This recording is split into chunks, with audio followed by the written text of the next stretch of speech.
Hello, everyone, and welcome to this week's class preview.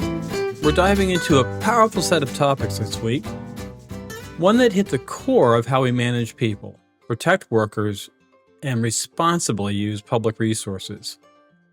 Think of it as a convergence of labor law, budgeting, and human resource strategies in public service. So let's start with Catherine Stone's article, Legal Protections for Atypical Employees. Stone gives us a sobering look at how traditional labor laws fall short when it comes to workers in non-traditional jobs.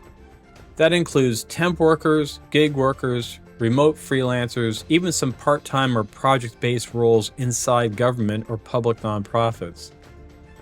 As public administrators, we must ask, how do we define an employee today?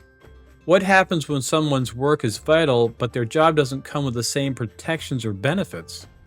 And how should agencies respond when their own hiring practices increasingly rely on atypical workforce? Stone doesn't just diagnose the problem, she challenges to rethink labor frameworks for post-industrial era. So come ready to consider the legal and ethical implications for public service.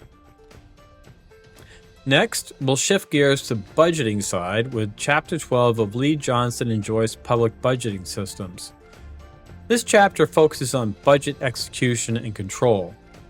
And that's the real-world process of making sure money gets spent as planned and what happens when it doesn't. Some of the key themes we'll hit: the distinction between budget authority and actual spending, internal controls and accountability, how performance monitoring ties into HR decisions. You'll see how decisions about compensation or employee-friendly policies can also often bump up against hard budget ceilings.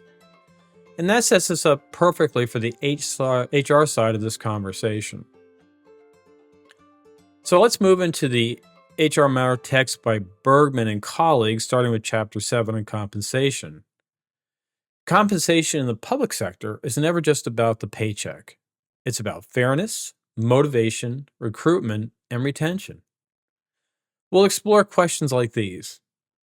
How do compensation systems in government balance equity, transparency, and performance initiatives? What role do unions play in shaping pay structure? And how do budget pressures constrain our ability to reward good work? This chapter also touches on pay compensation, step systems, and other challenges unique to public service. Then we'll wrap our readings with Chapter 8, Employee-Friendly Policies. Think flexible work schedules, parental leave, mental health supports, and even wellness initiatives. So you might ask, can we afford these policies? But maybe the better question is, can we afford not to?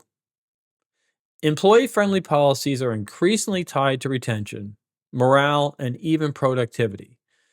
But implementing them in the public sector under the microscope of public scrutiny and budget limits is tricky. We'll explore real-world strategies for introducing policies that support employees without losing control of the budget or public trust. So what's the big picture?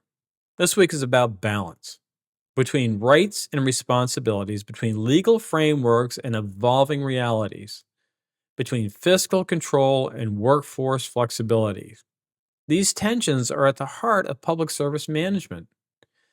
In our live session, we'll work through real cases and current challenges, connecting the dots between legal protections, compensation strategies, budgeting practices, and the kind of workplace culture we're trying to create. So please come prepared to bring your ideas, your experience, and your questions. I'll see you all in class.